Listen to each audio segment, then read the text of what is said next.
মইৰাবাৰীৰ আৰক্ষীৰ জালত গ্ৰেপ্তাৰ হ'ল মধ্য অসমৰ মষ্ট ৱান্টেড পলাতক ড্ৰাগছ মাফিয়া নজৰ ফকীৰ জেললৈ প্ৰেৰণ। নজৰ ফকীৰে দৰিদ্ৰ কণ শিশুক ড্ৰাগছ সেৱনৰ প্ৰশিক্ষণ দি শিশুৰ সহায়ত বিগত 15 বছৰ ধৰি ড্ৰাগছ সৰবৰাহ কৰি আহিছিল।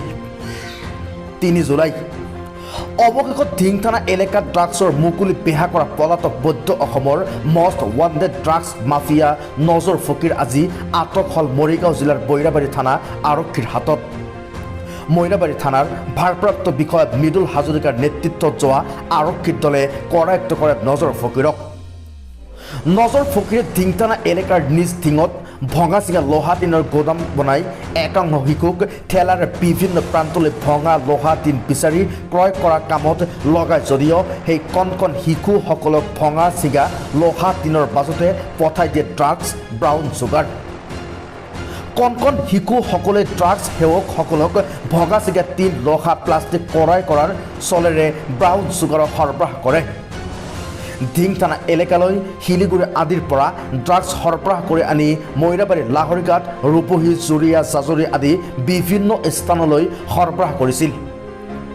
দৰিদ্ৰ পিতৃ মাতৃয়ে নিজৰ কদবানী সন্তানক নজৰৰ তাত কাম কৰিবৰ বাবে সামান্য টকাৰ বিনিময়ত পঠায় যদিও এই সুযোগতে সেই কদবানীহঁতক প্ৰথমে নজৰে ভগা পুৰণা লোহা টিন প্লাষ্টিক বিভিন্ন প্ৰান্তৰ পৰা ক্ৰয় কৰা ভেড়া ৰখা আদি কামত লগায়। তাৰ পাছতে শিশুবোৰৰ ঠেলাত ভগা চিগা সামগ্ৰীৰ মাজতে সমূহত ব্ৰাউন চুগাৰৰ সৰবৰাহ কৰা কামত।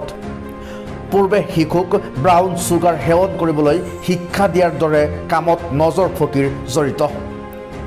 আনকি ড্ৰাগছ সৰবৰাহৰ দৰে কামত সন্মত নোহোৱা শিশুক স্ক্ৰু ড্ৰাইভাৰ জুইত গৰম কৰি তেনে শিশুৰ ভৰিত সমূহে জঘন্য শাস্তি দিয়াৰ বাতৰি পূৰ্বে কাকতত প্ৰচাৰ হৈছিল। কিন্তু ইমানৰ পাছতো ধিং থানাক মেনেজ কৰি নজৰ ফকীৰে 10 পৰা 15 বছৰে চলাই আহিছে ড্ৰাগছৰ সৰবৰাহ। নগাঁও জিলাত আনন্দ মিশ্ৰৰ নিযুক্তিৰ পাছতে নজৰ ফকীৰে প্ৰায় 2 মাহ চৰাঞ্চলত পলাই থাকে আৰু আজিৰ পৰা এই মাহৰ আগত সামান্য পৰিমাণৰ ড্ৰাগছৰ সৈতে নজৰে নিজৰ পত্নীক ধিং আৰক্ষীৰ দ্বাৰা কৰায়ত্ব কৰে পুনৰ সক্ৰিয়ভাৱে চৰাঞ্চলৰ পৰা সৰবৰাহ কৰিছিল ড্ৰাগছ ব্ৰাউন চুগাৰ। কিন্তু আজি নজৰ ফকীৰ বৈৰাবাৰী থানা এলেকাৰ হাতীমূৰীয়া অঞ্চল তথা মইৰাবাৰী উন্নয়ন খণ্ডৰ সন্মুখত কোনো সৰবৰাহকাৰীৰ পৰা ড্ৰাগছ সংগ্ৰহ কৰিবলৈ ৰৈ থাকোঁতেই এক গোপন সূত্ৰ পম খেদি মইৰাবাৰী আৰক্ষী থানাৰ ভাৰপ্ৰাপ্ত বিষয়া মৃদুল হাজৰিকাৰ নেতৃত্বত যোৱা আৰক্ষী দলে কৰায়ত্ব কৰিবলৈ সক্ষম হ'ল দুৰ্ধৰ্ষ ড্ৰাগছ মাফিয়া নজৰ ফকীৰক।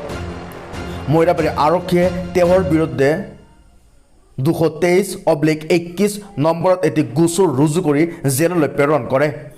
চাওক আমাৰ প্ৰতিবেদন মইৰাবাৰীৰ পৰা মনিৰুল ইছলামৰ ৰিপৰ্ট প্ৰতিদিন লাইভ। ইয়াতে মৰিগাঁও থানাত জইন কৰাৰ পিছৰ পৰাই মই জানিব পাৰিছিলোঁ নজৰ ফকীৰ নামৰ এজন লোক যিজনে এই ধিং মইৰাবাৰী নগাঁও অঞ্চলত মণিপুৰ ডিমাপুৰ আদিৰ লগত সংযোগ ৰক্ষা কৰি এটা ড্ৰাগছৰ অবৈধ বেহা চলাই আহিছে। বহু অভিযোগ পোৱা অনুসৰি বহু শিশুসকলকো ড্ৰাগছত আসক্ত কৰাৰ ক্ষেত্ৰত তেওঁৰ মানে সম্পূৰ্ণভাৱে হাত আছে। গতিকে গোপন তথ্যৰ ভিত্তিত আমি তেওঁৰ বিৰুদ্ধে আমি অভিযান চলাই আহিছিলোঁ গোপনীয়ভাৱে আৰু যোৱাকালি আমি এটা গোপন তথ্যত এটা খবৰ পালোঁ যে তেওঁ ইতিমধ্যে হাতীমূৰীয়া এলেকাত তেওঁ আহিছে ড্ৰাগছ সংলগ্ন কিছু বিষয়ৰ লগত। তাত আমি অনতিপলমে তেওঁক গৈ পেলাই তেওঁ পলাবলৈ চেষ্টা কৰিছিল যদিও আমি আৰক্ষী প্ৰশাসনে তেওঁক কৰায়ত্ব কৰিবলৈ সক্ষম হ'লোঁ। তেখেত ধিং থানাৰ এৰিয়াটো মানে সন্ত্ৰাস চলাই আছিলে আৰু মানে আৰক্ষীৰ মূৰৰ কামোৰিও সৃষ্টি কৰিছিলে সেই ক্ষেত্ৰত আপুনি হয় আৰু জানিব পৰা মতে কিছুদিনৰ আগতে ধিং থানাৰ অন্তৰ্গত এটা তেওঁৰ বিৰুদ্ধে গোচৰ ৰুজু হৈছিল আৰু তেওঁৰ ঘৰত আৰক্ষী প্ৰশাসনে ধিং থানাৰ আৰক্ষী প্ৰশাসনে তেখেতৰ ঘৰত চাৰ্জ কৰি পেলাই তেখেতৰ ঘৰত কিছু সন্দেহজনক ড্ৰাগছ উদ্ধাৰ কৰিছিলে হিৰ'ইন আৰু তাৰপিছত তেওঁৰ ৱাইফক ইতিমধ্যে কাৰেক্ট কৰি পেলাই জেল হাজতলৈ প্ৰেৰণ কৰিছে আৰু তেওঁ পলাতক হৈ আছিল উক্ত গোচৰত। আমি ধিং থানাৰ লগতো যোগাযোগ কৰি এই বিষয়ে জানিব পাৰিছোঁ গতিকে আৰু তাৰোপৰি আমাৰ থানাৰ অন্তৰ্গত আমি ইতিমধ্যে বাহাৰুল ইছলাম নামৰ এজন লোকক কৰায়ত্ব কৰিছোঁ।